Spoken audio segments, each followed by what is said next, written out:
Entrevista do século. Conversas para pensar a realidade e a transformação do Espírito Santo.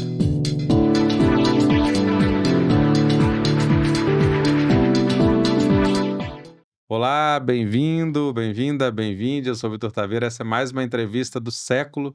Lembro que essa e outras entrevistas estão disponíveis no YouTube e nas plataformas de áudio do Século Diário e também no site séculodiario.com.br. Hoje temos como convidados aqui a Silvia Sadenberg, ao meu lado, servidora do IEMA e secretária-geral do Sindipúblicos.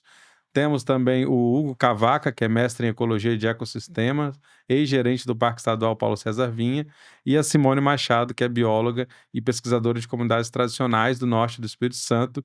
Eles fazem parte do movimento em defesa das unidades de conservação do Espírito Santo, estão até aqui, ó, uniformizados, né, combinando. A gente chamou essa entrevista para falar do Programa Estadual de Desenvolvimento Sustentável das Unidades de Conservação do Espírito Santo, conhecido como pela sigla PEDUC, que foi lançada pelo governo estadual e prevê a concessão da gestão de parques estaduais para a iniciativa privada, né? São 6 parques, Itaúnas, em Conceição da Barra, Paulo César Vinha, entre Vila Velha e Guarapari, né? Pedra Azul, em Domingos Martins, Forno Grande e Mata das Flores, em Castelo, e a Cachoeira da Fumaça, em Alegre, né? Os projetos estão recebendo várias críticas, trouxemos aqui convidados, né, com experiências diversas para falar um pouco do porquê que está havendo essas mobilizações contra esse projeto do governo do estado. Então, para começar, passar a bola aqui para a Silvia, para contar um pouco como é que tem sido gestado esse projeto dentro do governo do estado, e como vocês ficaram sabendo, né, da existência desse projeto e como que está, o que foi feito até agora, nesse momento. Bom, bom, a gente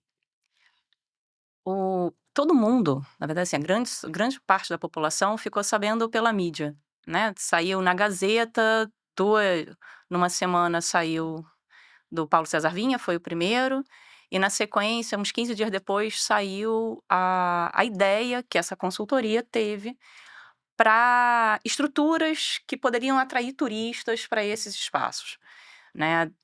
Várias coisas, que depois a gente faz a crítica, mas sendo bem pontual, assim, tirolesa que caíam na Lagoa de Caraís, em Setiba, no Paulo César Vinha, por exemplo, eh, alojamentos exclusivos, que agora está se chamando de glamping, que eu descobri que é camping com glamour, né, olha que coisa, nunca tinha ouvido falar disso, mas é isso, assim, é você ir para um camping e querer ficar como se fosse num quarto de resort, né, ok. Mas dentro do território de uma unidade de conservação. E isso, bom, restaurantes, trilhas e outras coisas que impactariam muito as unidades.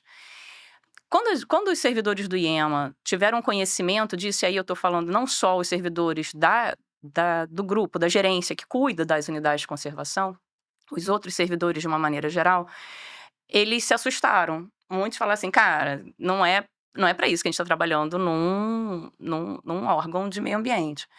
E aí teve toda uma mobilização de servidores de chamar o sindicato para fazer uma assembleia, tipo: "Vamos discutir o que a gente pode fazer sobre isso, assim, porque não dá para ficar desse jeito". Paralelamente a isso, eu soube depois, né, que existe um grupo de WhatsApp que reúne os biólogos do Espírito Santo e que também causou muita comoção, assim, causou muito rebuliço dentro desse grupo de Zap, a notícia, né. E aí essas coisas foram que caminhando e em algum momento se juntaram nesse movimento em defesa das unidades de conservação. Quer dizer, foram várias frentes, todas se mobilizando de maneira, contrária à proposta que estava sendo apresentada e que não concordavam, né, e que se juntaram nesse grande movimento. Hoje a gente tem um grupo de Zap com mais de 500 pessoas, né, 530 eu acho, da última vez que eu olhei. Gente de vários lugares do Brasil, não só do Espírito Santo. A gente tem um abaixo-assinado que pede pela revogação do PEDUC, pelo cancelamento desse programa, né, e consequentemente desses trabalhos que a consultoria fez, que já está com mais de 12.000 assinaturas. Foi contratada uma consultoria internacional, inclusive, né, da Ernst Isso, Young, perdão, eu que dei um fez salto. não, você mencionou, mas é só para explicitar um pouco, né, foi contratada pelo governo do estado essa consultoria, que apresentou um projeto para esses parques. Isso. Então, cronologicamente falando, Uhum. né, lá em junho de 2023 existe a publicação desse PEDUC, desse programa. No final do ano, 27, 28 de dezembro de 2023, é assinado o contrato com essa consultoria, a Ernst Young, que, segundo o Rigoni, é uma das maiores consultorias. Rigoni é o secretário de Meio Ambiente, né? É uma das maiores consultorias do mundo. Ela tem, pelo que a gente teve acesso ao contrato, a função desse contrato é avaliar a concessão dos parques, de todos os parques estaduais administrados pelo governo do estado, no âmbito econômico e jurídico. O contrato não leva em consideração a parte socioambiental. E quando a gente tomou conhecimento, e aí isso aconteceu, o contrato acontece em dezembro, né? Uhum. Quando chega mais ou menos no meio do ano passado, ali junho, julho, agosto, sei lá, no máximo em agosto, não me fala um pouco a memória, eles divulgam essas estruturas turísticas na grande mídia, né? E aí a população fica sabendo disso pela grande mídia. Inclusive a população desses territórios, né? Sim, a população desses territórios. Uhum. Porque depois a gente ficou sabendo que eles até fizeram algumas visitas, até fizeram algumas conversas, mas nada da forma como deveria ter sido feita. Gente. Não foi chamada audiência pública, não foi disponibilizado para os técnicos, né? Aí eu falando dos técnicos do IEMA. Os documentos, efetivamente, com tudo o que seria feito, com todas as questões que estavam colocadas, foi uma apresentação de PowerPoint, né? Uma reunião online onde eles apresentaram essas estruturas. E aí isso causou uma comoção, assim, porque você não pode querer comparar, que é uma coisa que o Rigoni usa muito, comparar Foz do Iguaçu com Paulo César Vinha. Se você olhar o território, se você olhar o tamanho desses territórios, são muito diferentes, né? E isso impacta diretamente em como que essa conservação se dá, assim. E foi isso. Hoje a gente está nesse movimento de resistência a isso, entendendo que por mais que você possam haver estruturas dentro dessas unidades, a dimensão do que está sendo proposto é de uma dimensão absurda, que isso vai colocar em risco a própria existência do que você pretendia proteger quando você criou a unidade, né? Que era a vida ali, a fauna, a flora, os ecossistemas, todo aquele conjunto de coisas que estavam ali dentro. Então, você pode melhorar a estrutura para o turista, para o visitante? Sempre. A gente pode negociar, a gente pode conversar. Esse não é o ponto. O ponto é a dimensão do que isso está sendo colocado, que diz respeito a uma série de outras regras. Mas também é o modo, né? Porque você está Sim, falando de uma também. concessão, né? Se fala que o governo fala que não é uma privatização pelo fato que vai ser uma concessão com um tempo limitado De 30. para exploração, mas é um tempo de 30 anos. 35. 35 anos. Isso. 35 anos. 35 anos para que essa empresa ela vai ter a gestão sobre o parque, né? E Que também cria uma questão de, enfim, como a sociedade vai recorrer, como que ela vai participar desse processo. Não que hoje talvez não seja o ideal, né? Mas a gente está falando se é um diálogo com o poder público ou se é um diálogo com uma iniciativa Eu privada. queria fazer uma complementação, só essa fala que você coloca, né, que eu acho que é super importante, sobre o uso público dessas unidades. Porque da forma como está sendo tratado, é como se não existisse o uso público, ou como se o uso público fosse sempre ineficiente, sempre fosse insuficiente. Sendo uma unidade de conservação, a gente não deveria nem avaliar, né? Porque, a princípio, o objetivo da unidade é a conservação. Mas lembrando que existem comunidades locais e esses usos públicos não são só usos comerciais e turísticos. Esses usos públicos, eles existiam antes das unidades de conservação, pelas comunidades tradicionais que já faziam uso desse território. E esse território, onde hoje as unidades de conservação, era o território de várias outras comunidades, né? Itaúnas é um caso, depois a gente vai entrar mais especificamente, mas se você for ver aqui no Espírito Santo, teve um ano que a gente fez um workshop das áreas protegidas, áreas prioritárias para proteção para proteção e para criação de unidades de conservação no estado, que foi feito até teve participação do IEMA, do IPEMA na época, né? E a gente fez um mapeamento dessas áreas e todas as áreas indicadas como prioritárias para conservação eram as áreas onde tinha maior concentração dos povos e comunidades tradicionais no Espírito Santo.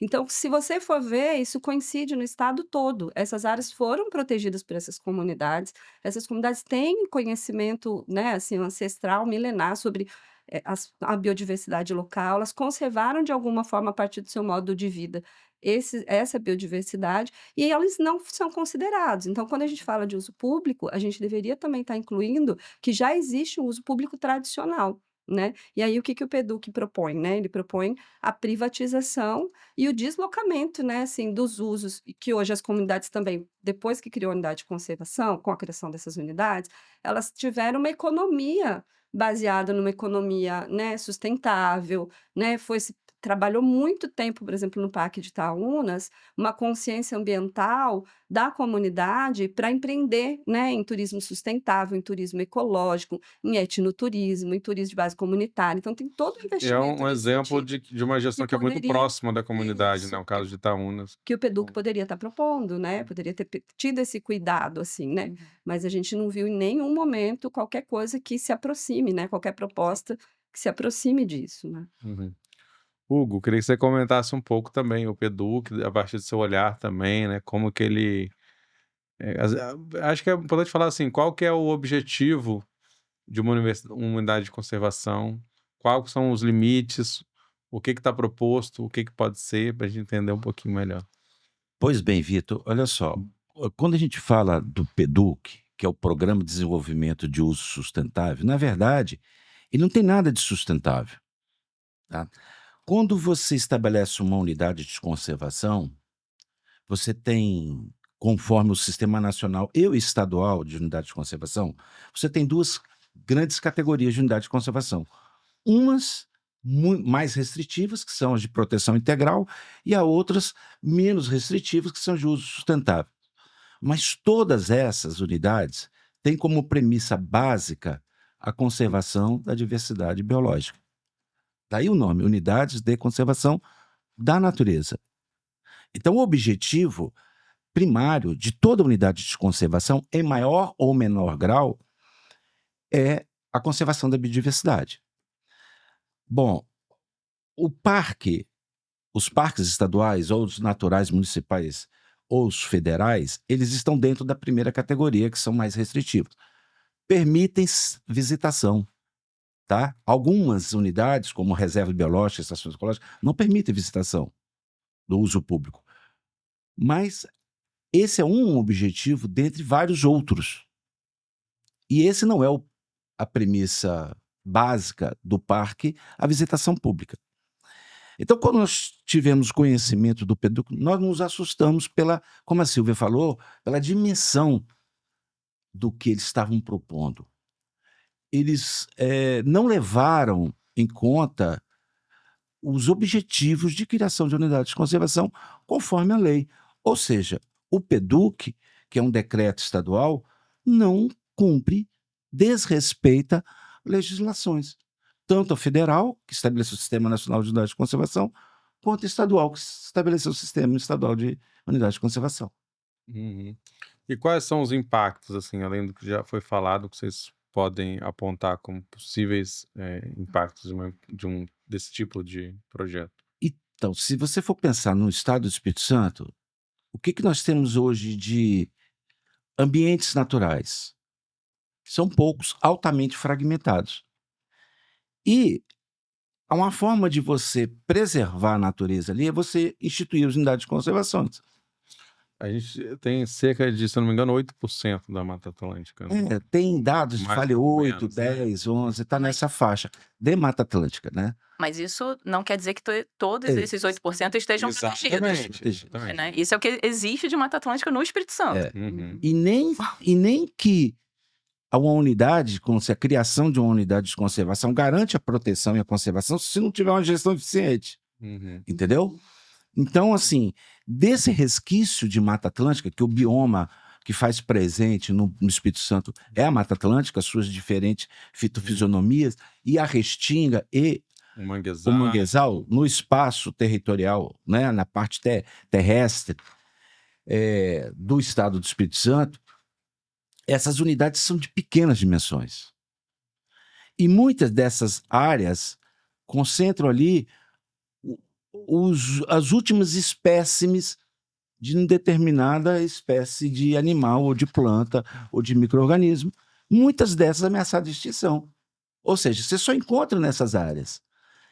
E esse turismo proposto, esse esse programa proposto pelo governo, ele incentiva o turismo de massa. E esse turismo de massa vai levar a diversos problemas ambientais, como aumento do fluxo de pessoa, número de veículos absurdo, compactação do solo,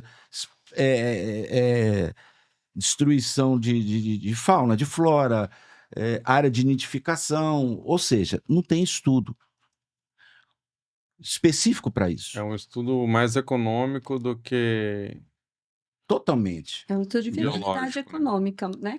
Que foi apresentado A até agora, proposta é né? mais de turismo, sobretudo de turismo. É, Como no Sim. caso do Central, você está É um falando plano de turismo. negócio que eles estão fazendo. Plano de negócio, Eles não exatamente. se preocuparam em olhar o plano de manejo e as restrições que cada unidade tem para o seu território. Eles se preocuparam em fazer como que isso aqui pode dar dinheiro. É um plano de negócios. Porque um pouco se discute também, que é uma questão muito crucial quando se fala nesse tipo, é assim, usar de cobrança de entrada, né? Porque eles falam que não necessariamente vai ocorrer, Em Então, 2 parques, né? mas pode isso é. ocorrer, né? O que eles falam, o que o Rigoni já falou na mídia, é que Paulo César Vinha, gente, desculpa, eu falo Setiba, mas é o Parque Paulo César Vinha. O Paulo César Vinha e Itaúnas não terão cobrança, mas é evidente que nem pode. Ou então eles teriam que criar um outro acesso à praia. eles estão em Né? área da União, Claro. talvez. Porque, né, estão em área de união, você está na praia, tem lei que fala, né, enquanto a PEC da praia lá de privatizar as praias não passar, praia ainda é um bem público que todo mundo pode acessar, então você teria que dar um acesso a essas praias. Os de montanha, que são os outros 4, eles vão cobrar entrada.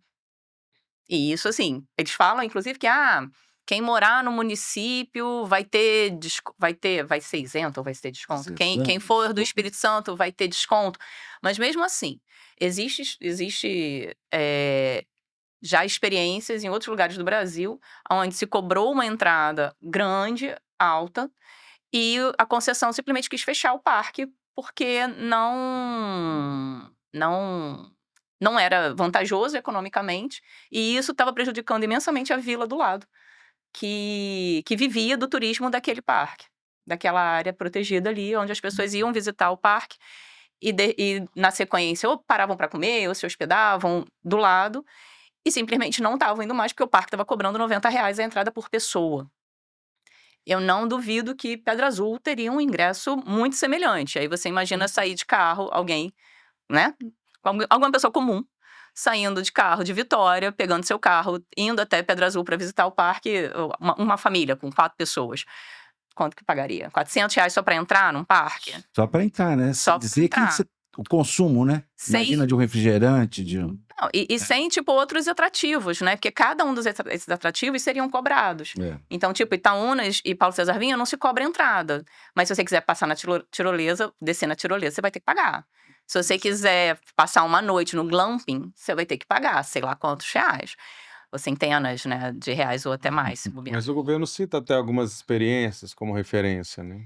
Cita, mas Eu queria só contextualizar que, assim, não é um processo que o Espírito Santo está inventando. Não. Quer dizer, segue uma tendência que está acontecendo em vários lugares do Brasil e que acontece em outros países do mundo, né? Sim. Uma espécie de governança, né?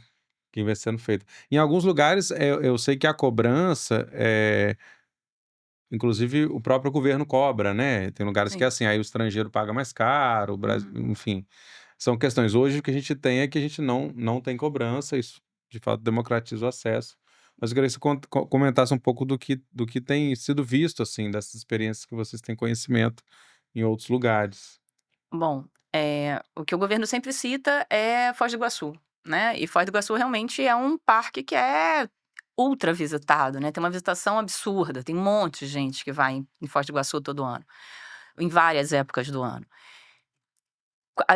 Tem 2 questões que eu acho que são importantes frisar, assim. Uma é o tamanho do território do parque. O Parque Foz do Iguaçu, ele é gigante perto dos nossos parques. Nossos E só parques uma são... parte dele também que é E só uma visitada, parte né? pequenininha logo na entrada que é utilizada para esse tipo de coisa. O resto do parque está todo protegido. Aqui, quando você vê o planejamento que eles fizeram para Paulo César Vinha e para Itaúnas, que você vê as áreas que eles vão utilizar, eles iriam utilizar muitas áreas. Isso prejudica a conservação desses espaços, porque você dá acesso e promove os impactos que o Hugo estava falando nesses territórios de maneira diversificada, de maneira ampla, né? Não fica só concentrado num lugarzinho. Né? Você está causando pisoteamento aqui nessa trilha, mas na outra, tipo, isso prejudica a vegetação e a fauna que está ali, e os outros processos ecossistêmicos. Mas além disso, uma coisa que para mim não foi levada em consideração no início desse processo é que eles não levaram em consideração a visitação que já existe. Foz do Iguaçu já era muito visitada antes da concessão.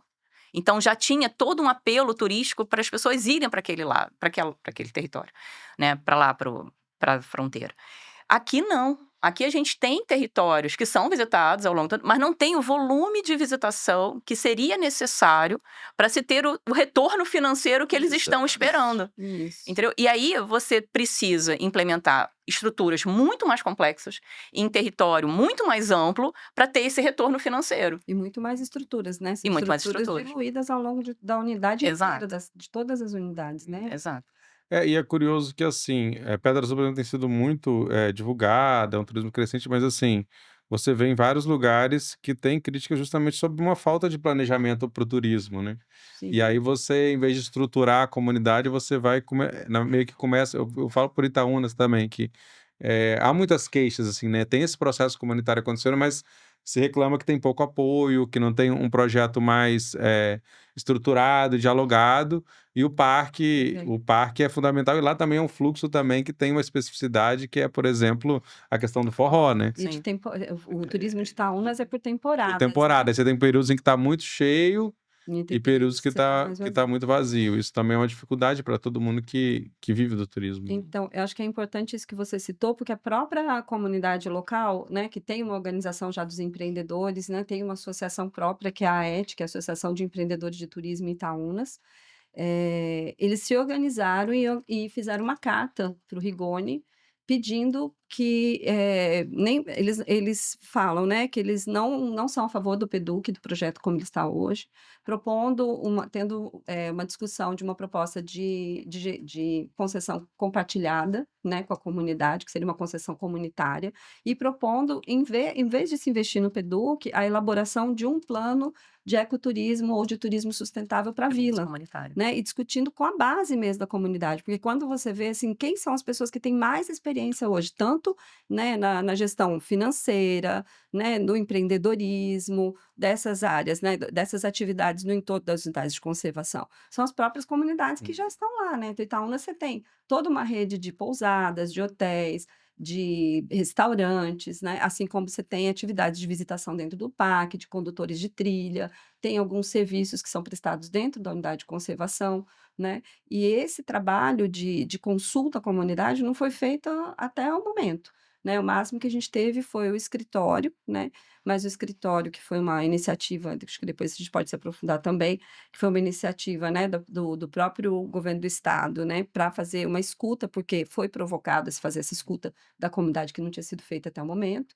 E aí a gente teve as audiências públicas, nas audiências públicas foi cobrada essa escuta das comunidades. Então, como estratégia, eles implementaram os escritórios locais, que foi só lá em Itaúnas por enquanto, né? E aí, essa escuta, ela era individualizada. Então, eles chamavam as pessoas ali para conversar, às vezes as pessoas iam em grupos também para conversar, e elas apresentavam propostas aleatórias, assim, né, das ideias que elas tinham, do que era contra, do que era a favor e tal, mas não de uma forma organizada e informada para tal. Porque para as pessoas serem consultadas, elas precisam ser primeiro informadas sobre o projeto. Então, se elas não têm conhecimento sobre o projeto como um todo, o projeto ainda não foi, né, através de uma audiência pública, né, levada até a comunidade, então essa escuta também ela ficou muito falha.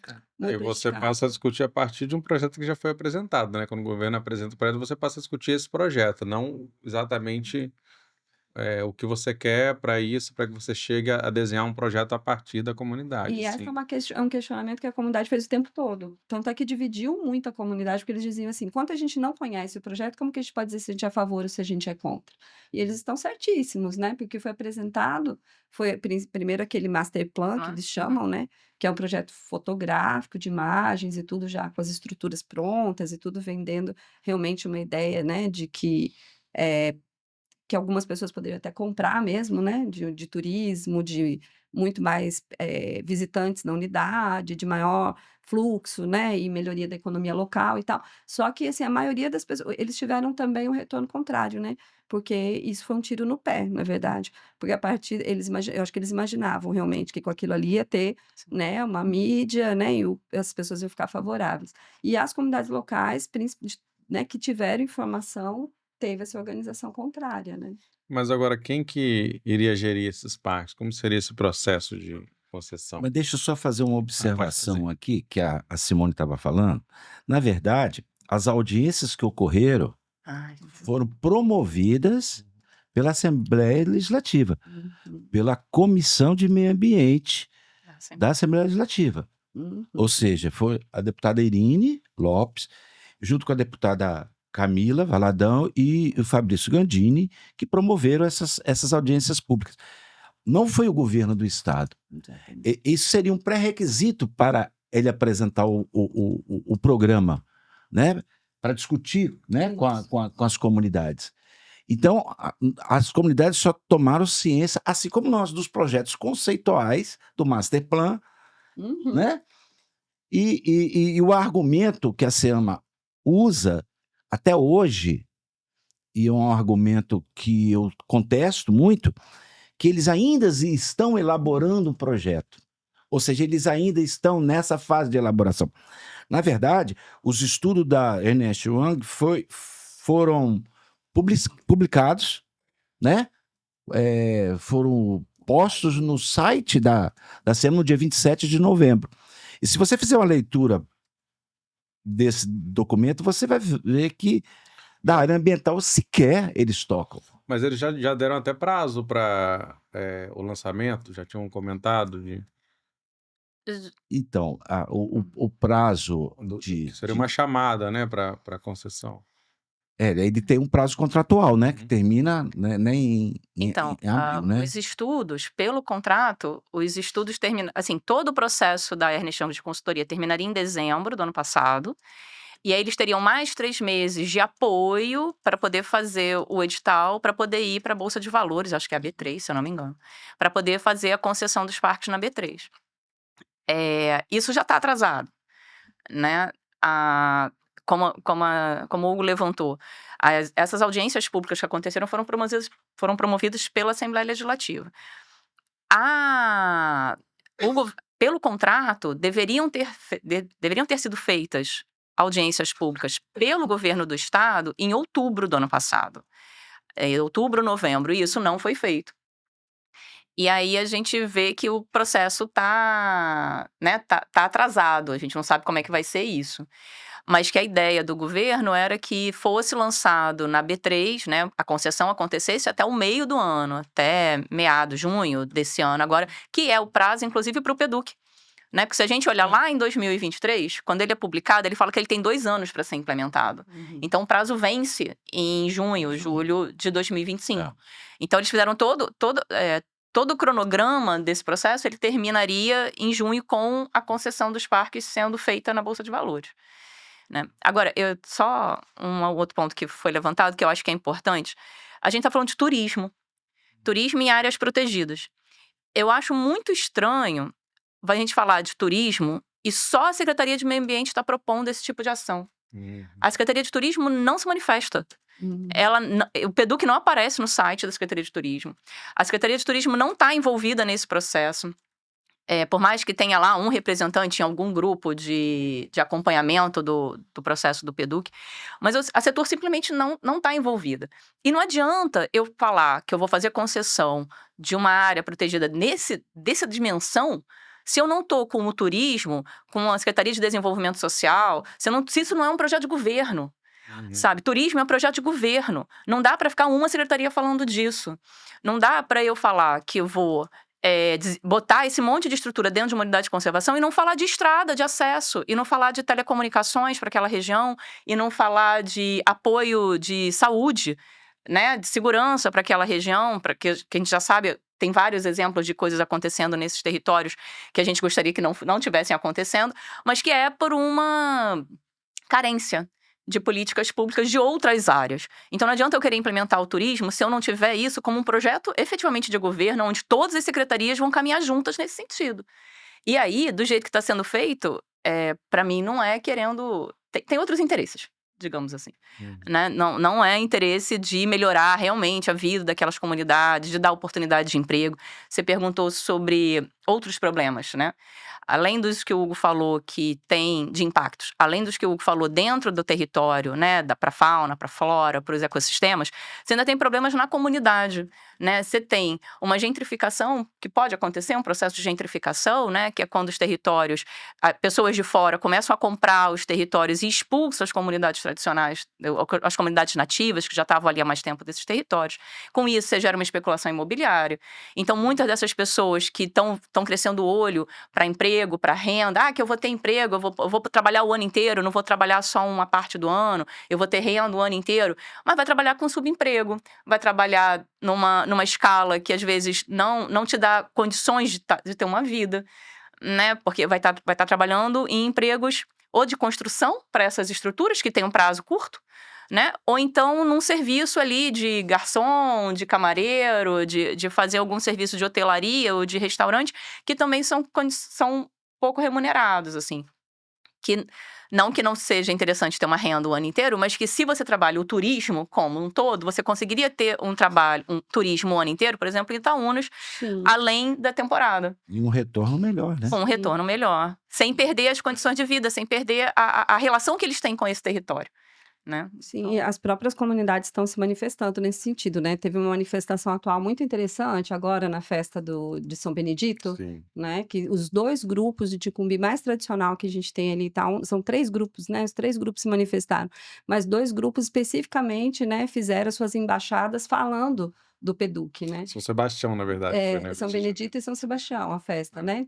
São Benedito e São Sebastião. Aí os 2 grupos que são os devotos, né, de São Benedito e São Sebastião, fizeram embaixadas. Um fez, né, a música deles mesmo, a letra da música falando do posicionamento deles, e os outros foi o próprio Rei de Bamba mesmo, né, que teve toda a embaixada dele inteira, foi um posicionamento da cultura e dos devotos, né, contrário ao projeto do PEDUC. E uma das coisas que eles colocam é o que você falou, Silvia, assim, né? Então, assim, gente, cadê investimento em escola, em educação, em posto de saúde, né? Por que não melhora primeiro a situação do município, né? E as estruturas públicas que a gente tem? E aí entra nesse processo mesmo, assim, né? Que a cultura, assim, eu acho que quem vai, principalmente, os principais afetados vão ser as comunidades locais, então eles estão entendendo isso, estão entendendo que o que vai sobrar para eles são subempregos, porque hoje Itaúnas, todo nativo tem uma pousada, ou tem um quartinho para alugar, ou tem um restaurante, é dono de distribuidora, sabe? É dono de barraca de praia. Então, eles já são os próprios empreendedores deles. Então, eles começaram a pensar, falaram, bom, se pode haver uma privatização, né? Por que nós, que somos empreendedores, então, e somos já terceiro setor, não podemos fazer parte dessa privatização? Então, eles estão puxando isso para eles, né? A partir de uma associação local, através de vários, né? Acho que tem trabalho de formação, de treinamento, de um próprio planejamento mesmo para isso, né? Mas isso também acordou as comunidades, sabe? De parar para pensar e falar, bom, nós somos empreendedores locais já, né? Então, por que não nós, entendeu? A concessão não pode vir por serviços, em vez de um programa, né? De um projeto megalomaníaco, né? Como está sendo vendido, assim, as 6 unidades de conservação num pacote ao mesmo tempo, né? Então, pensar por unidade, pensar através das estruturas locais, e às vezes até por serviços. Então, organiza, né, os passeios, os grupos de condutores, organiza as barracas de praia, organiza o setor hoteleiro, né? Organiza os setores que já existem, né? E assim, é curioso também, quando você fala, a gente pensar a unidade de conservação, né? Como o Hugo falou, tem esse viés essencialmente de conservação, mas a visitação ela é importante até num processo de educação ambiental, que eu não sei se está incluído nessa proposta, né? Porque para que aumentar o número de visitantes? Esse é o questionamento. Qual o impacto e se precisa, se já é bom, se falta divulgar. Eu acho que realmente falta, né, também uma maior divulgação às vezes. Inclusive, por exemplo, como você está falando de Itaúnas, Uhum. quer dizer, ali é um território quilombola. Uhum. E ali você tem a produção de beiju, ali você tem Óleo de o coco, azeite jongo, de você tem a dendê. cultura popular, tudo está ali ao redor do parque, mas isso não está associado de alguma maneira dentro de um projeto maior para você chegar a acessar esses espaços. Isso não está. As pessoas, eu falo, as pessoas vão pro Festival de Itaúnas e não sabem que aquilo ali é um território quilombola, Não né? sabe que estão dentro de um Não território sabem que eles estão ali pertinho de um monte de coisa Aldeia que. Pataxó, De que é Madeira Aldeia Pataxó, Pataxó, que tá ali enfim. no Pé das Nuvens, Tem- que é uma comunidade tradicional de pesca. O que eu acho estranho é o seguinte: a proposta do governo do estado, do PEDUC, é diferente do turismo que é feito na unidade de conservação. Uma pessoa, quando faz uma visita a uma unidade de conservação, ele quer o contato com a natureza, né? Ele quer observar a beleza cênica, ele quer ter acesso às tradições das comunidades, o comércio local. Uhum. E os caras estão propondo um turismo de massa. É o que vai sustentar o negócio deles. Aí quebra por completo, desestrutura o objetivo da unidade. Entendeu? Esse que é o problema. Conhecer através do turismo é importante. Entendeu? Por isso existem categorias de manejo de unidade de conservação. Aquelas mais restritivas ou não. Acho que a gente tem que rever algumas categorias dentro do Estado, que deveriam ter um grau de proteção maior. Mas, quando você alia o lidar humano com a natureza de uma maneira não depredatória, você consegue a conservação. Mas o PEDUC tá mostrando uma coisa, está propondo uma coisa diferenciada, Uhum. né? Bem diferente, bem degradadora. Que vai de encontro ao próprio Sistema Nacional de Unidade de Conservação, né? Que o Sistema Nacional de Unidade de Conservação, ele prevê essa visitação com o objetivo de educação ambiental e com o objetivo de compartilhamento dos benefícios com as comunidades tradicionais locais. Então, os benefícios, sejam eles, né, da conservação dos recursos, ou sejam eles da gestão financeira, da economia, da melhoria da economia, tem que ser compartilhado com a comunidade local, né? E tanto é que essas comunidades, elas nunca puderam montar essas estruturas dentro da unidade de conservação, que é outro questionamento. Tipo, por exemplo, um dos projetos é a construção de um espaço de educação ambiental com uma lanchonete e restaurante na Trilha dos Pescadores. Essa Trilha dos Pescadores, ela é um território tradicional de pesca que é utilizado, né, desde antes da criação do parque pela comunidade, pela aldeia pela aldeia Pataxó Paulo Jacó. Esses grupos, eles foram invisibilizados durante todos esses anos. Então, eles nunca puderam. Então, a aldeia Pataxó Paulo Jacó, ela ficou sob ameaça de ser indenizada e removida dali por anos. Eles não tinham acesso nem energia, nem água. A mesma coisa a comunidade de pescadores lá do Riacho Doce. E hoje, no PEDUC, está se propondo essa estrutura, né, que vai ser concedida a um empreendedor de fora, onde a comunidade nunca teve direito de fazer, para você fazer uma trilha ali de acesso, para melhorar a trilha de acesso, tem toda uma burocracia, né, e pouco se pode fazer.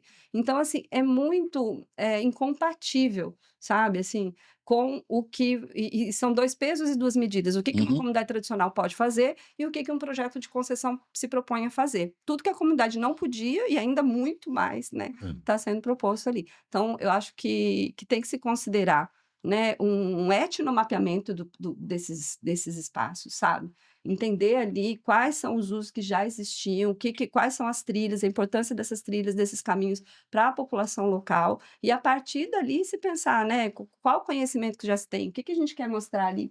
Então, de repente, é muito mais interessante entre os pescadores fazer um trabalho para poder mostrar os pescadores ali pescando. Tem mulheres marisqueiras, tem os pescadores que estão ali diariamente usando a trilha, né? Então, qual o trabalho que vai ser feito para esses pescadores? Qual a melhoria? Qual o benefício que eles vão ter, né, com essas estruturas? Se você monta um restaurante ali, você está quase que tirando o pão de um restaurante lá da vila, como da Pedrolina, que é super tradicional, né, que é um restaurante de uma família de pescadores tradicionais da vila, da Dona Teresa, de outros restaurantes, né. Aí você pega e monta um restaurante que serve um peixe gourmet, né, que pode até vir da pesca local e tudo na beira da praia. Você vai preferir comer no restaurante ali na beira da praia ou você vai preferir comer no restaurante da Dona Teresa, entendeu? Então, assim, isso tudo, né, são impactos que eu acho que, assim, minimamente a gente precisa, isso é o mínimo que eu acho que a gente precisaria estar discutindo, né, e que as comunidades estão acordando para isso, né. Eu queria falar um pouco agora do movimento em defesa das unidades de conservação, né, que vocês participam. Como é que está sendo organizado isso? Quais as formas, de ação? O Silvio falou um pouco, né, tem abaixo-assinado, mas como é que está essa mobilização? Como que ela está acontecendo? Quem participa do grupo? O grupo ele é aberto, né, é um grupo de Zap, eu tenho o convite, ele é um grupo aberto. De vez em quando a gente percebe alguns posicionamentos, eh, incoerentes com o que o grupo entende como mais interessante, e aí a gente chama a pessoa no privado, né, e vai lá e dá uma conversa e às vezes expulsa a pessoa, né, Ô, porque Silvia, me desculpa, mas também tem os infiltrados. Ela só tá não, tendo um cuidado de não falar, Tá bom. entendeu? como é um grupo aberto, né, É é. um grupo aberto, então tem os É. infiltrados. Quando a gente descobre algum infiltrado, a gente também exclui, né, porque a gente às vezes descobre um ou outro, né, não consegue descobrir todos, óbvio, mas a gente descobre um ou outro.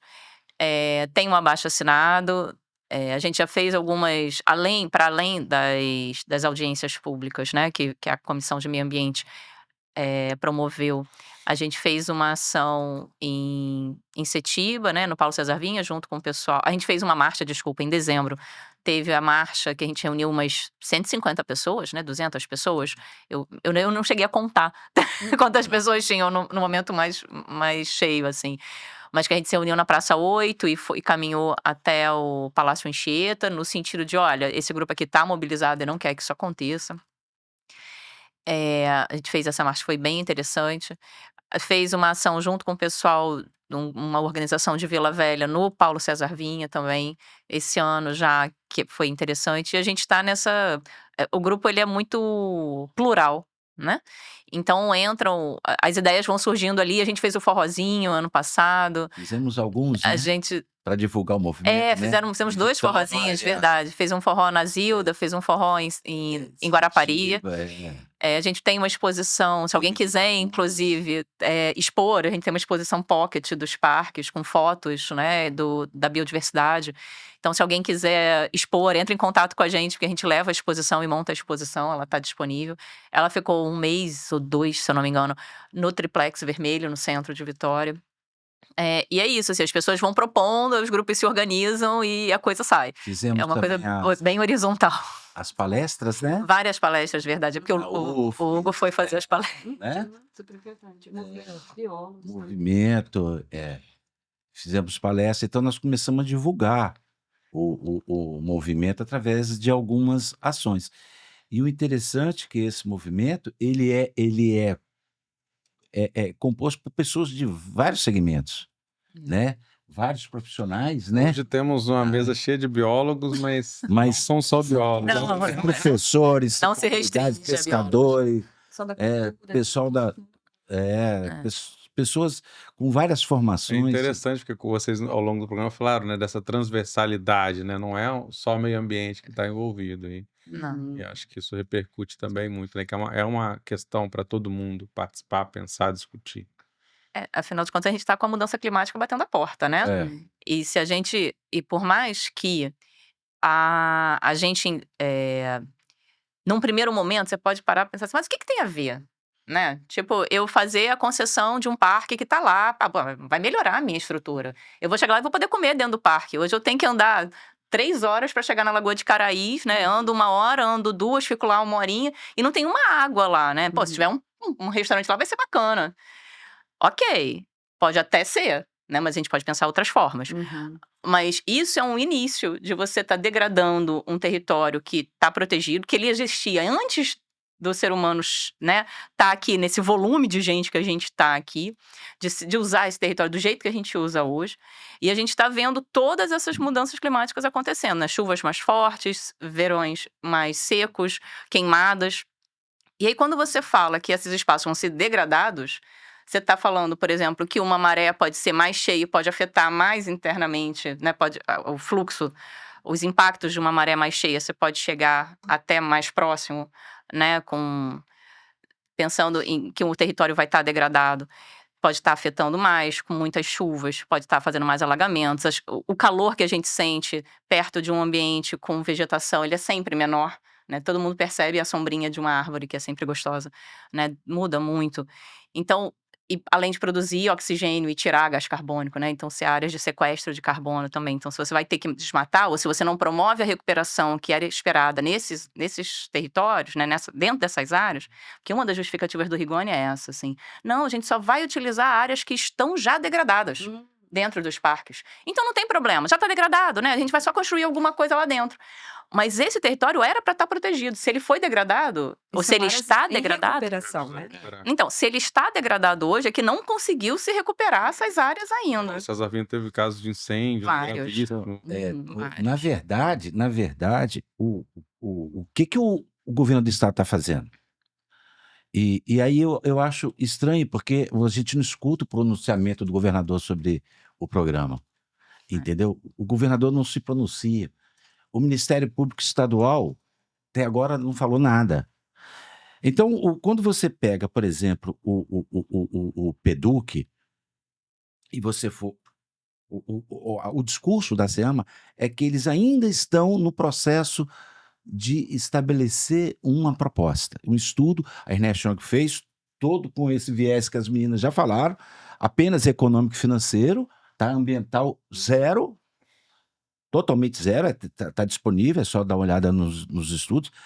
E aí, quando você coloca a proposta do governo, eles estão alterando os planos de manejo. Sim. Eles estão pegando os planos de manejo e adequando ao projeto. Aí eu pergunto, qual a lógica disso? Você estabelece, olha, as unidades de conservação que existem por causa do movimento da sociedade civil. Sim. Não foi por nenhum, eu gosto dessa área, essa área tem importância, vamos preservar. Não, é movimento. São as comunidades locais, é luta.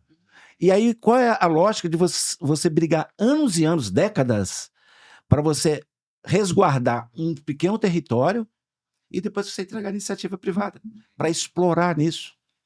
Entendeu? Interessante, cada um tem sua história de luta. É até importante resgatar, né, a história de implementação de cada um desses parques, porque são muito interessantes.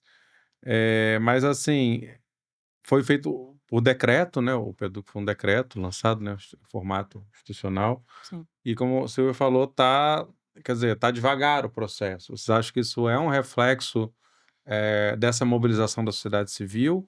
Vocês acham que o governo não contava com essa mobilização? Ou já contava mesmo e jogou para... Eu acho que não contava com a nossa astúcia. Entendeu? Eu acho que ele não contava e eu acho que ele divulgou na mídia com uma estratégia de comunicação para fato consumado. Sabe? Para ganhar a população e falar assim, olha que coisa legal, vocês que queriam estrutura, tá aí, ó. Né? E aí joga isso na mídia para que a sociedade comprasse essa ideia e depois falar assim, esse bando de maluca, até podiam contar que ia ter alguma resistência, não é porque eles não são bobos, eles sabem que tem resistência, esse tipo de coisa. Poderiam até contar com isso, mas eu acho que eles não imaginavam que fosse ter uma repercussão de resistência tão grande quanto a gente conseguiu. Então, acho que o fato dele estar mais devagar ou dele estar atrasado é um reflexo, bem, pelo menos assim a gente espera ser, é um reflexo da nossa luta. E eu acho que tem uma questão da organização mesmo. O governo acho que talvez não contava com a organização da sociedade civil Verdade. junto com os biólogos, com os cientistas da área e tudo, e não contava que a comunidade também tinha formação. Porque, por exemplo, uma das coisas que está sendo questionada é de não ter sido feito o protocolo de consulta. Como as comunidades quilombolas elas já têm uma organização social bem, né, de muitos anos, uma das coisas que está sendo questionada é isso. Como que foi feito, né, o lançamento do projeto, né, do PEDUC na mídia, sem antes ter sido feito o protocolo de consulta, né? Porque as comunidades estão se organizando há anos para serem escutadas. Isso está garantido por lei, né, pela OIT, que é uma lei internacional e tal. Então, acho que eles não contavam que as pessoas já estavam mais organizadas, né, para reagir e que a gente ia conseguir fazer esse embate todo que está acontecendo, né? Sim. Eu acho que eles desconsideraram os saberes populares por completo. Isso é Então, nítido. juntou nesse grupo pessoas de diversas áreas, e a gente conseguiu dar uma força maior contra o projeto deles. E eu acho que eles não contavam que essa força seria nessa proporção. E eu digo mais, viu, ô Vitor, e deixo até um recado aqui, que nós não vamos muito além disso aí. Você pode ter certeza que nós não vamos desistir.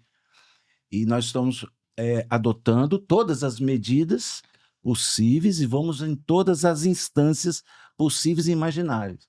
Nós não aceitamos esse projeto tem que ser abortado por completo. Ele é pernicioso, tanto para as comunidades locais, tanto para a vida das regiões, tanto para a natureza, quanto para os objetivos das unidades de conservação. Então, benefício só para o empreendedor. E isso, ele só vai ter benefício se fizer o turismo de massa para compensar o investimento. E isso, o movimento vai até as últimas consequências. Eles podem ter certeza disso. Se fosse revogado, o que vocês fariam? Primeiro, eu acho que a gente ia comemorar, né? Sem dúvida, fazer uma reunião. Uma comemoração. Talvez um forró, Não, né? forró, mas outras coisas, outras músicas também, por favor. Eu não sou muito chegada a forró. Mas Acho que Mas eu queria dizer, dá continuidade a essa discussão que foi iniciada, Exato. sabe? Assim, que se precisa ter uma gestão melhor das unidades de conservação, né? Que precisa ser discutido isso, porque senão vai vir um PEDUC 2 daqui a pouco, né? Então, eu acho que dá continuidade, criar fóruns de discussão, né, com as unidades, aproveitar esse momento, assim, porque acabou também que criou uma rede, né, de proteção às unidades de conservação do Estado. Eu acho que isso foi o principal ganho que a gente teve, né, nesse processo todo. eu quero dizer no sentido assim, vocês não acham que está tudo bem, digamos, como está, Não. Não. sem PEDUC. Precisa sim Aham. se debruçar mais sobre o tema. E a importância desse movimento, ô Vitor, se você for pegar na história dos movimentos em temas ambientais no estado do Espírito Santo, há muitas décadas não acontecia reunindo tantas pessoas, né? Como foi lá na questão, lá quando eles quiseram jogar a questão do lixo atômico para o Espírito Santo, trazer para, né? Aqui se viu como um depósito. E lá foi reunido 5.000 pessoas numa praça. E o movimento ambientalista acabou que ele tomou diversos rumos e cada um foi brigando por um. E agora isso conseguiu, inclusive, para azar deles, conseguiu reunir, reaproximar essas pessoas. Eu conheci essas duas pessoas maravilhosas no movimento, entendeu? Nós três. A gente se conheceu no movimento. Entendeu? E é assim, nós somos unidos, e é o que a Simone falou. Não basta a questão ambiental, não só a gestão de unidade de conservação, como, por exemplo, o processo que eles desmantelaram o licenciamento do governo do Estado, da mão do IEMA. A questão ambiental não pode ser apêndice da estrutura governamental. Ela tem que ser uma política pública de frente, como é a educação, como a saúde, entendeu? Outras também, não menosprezando outras áreas, mas ela sempre foi deixada de lado. E o movimento, a gente vencendo essa batalha, a gente não vai vencer a guerra ainda, né? Não. E a guerra, nós só vamos desistir quando a cultura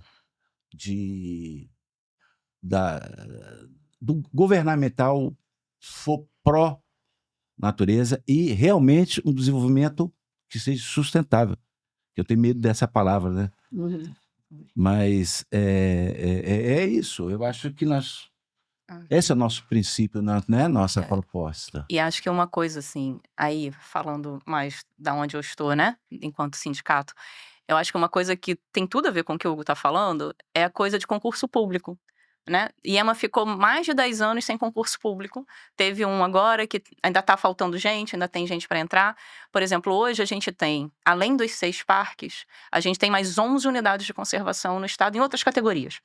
APA, Rebio, outras categorias. A gente tem 8 guardas ambientais para 8 vagas, que acho que como guarda mesmo a gente deve ter uns 6 hoje, né? Então, e não foi feito concurso.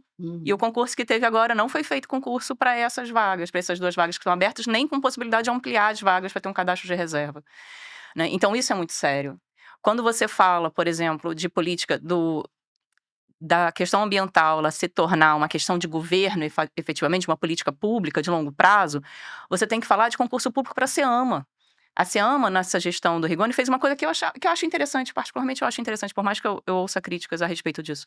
Mas ela estruturou a SEAMA, ela criou um monte de caixinha dentro da SEAMA que antes não existia. Eu acho perfeito, eu acho que toda a secretaria tem que ser estruturada. Mas ela precisa ter concurso público. Não pode ser, como é hoje, um monte de gente cedida de outros órgãos que estão trabalhando lá e um monte de comissionado que vai embora dali a 4 anos, sabe? Que vai embora quando terminar a gestão.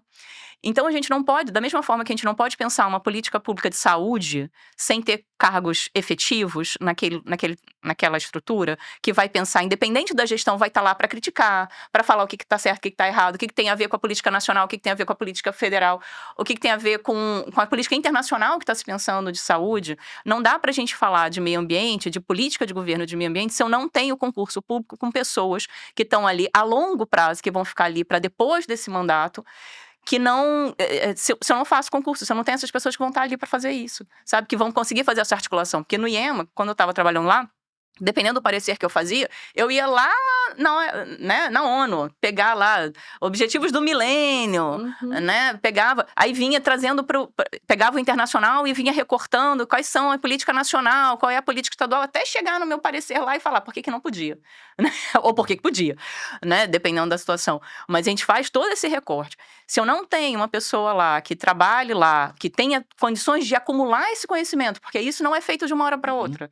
A gente brinca que quando você entra no IEMA, você demora 6 meses para conseguir entender o que está acontecendo lá. Porque ele é enorme, porque ele é muito plural, tem muitas coisas, tem muitas frentes de trabalho. Tem muitas leis, Tem muitas leis, muitas normas, muitas tipologias. Se você está no licenciamento, se você não está no licenciamento, tem fiscalização, tem educação ambiental, tem recursos naturais. É tanta coisa. Nesse projeto você teria, no caso, dentro dos parques, agentes privados operando, né? Isso, e aí, Investidores. Operando eles estariam... não tudo, mas assim, parte. Eles estariam operando uma parte, né? E a outra parte ficaria com o Estado. Quer dizer, você teria ainda um conflito ali, de que dependendo do que acontecesse, para quem que eu me reporto, né?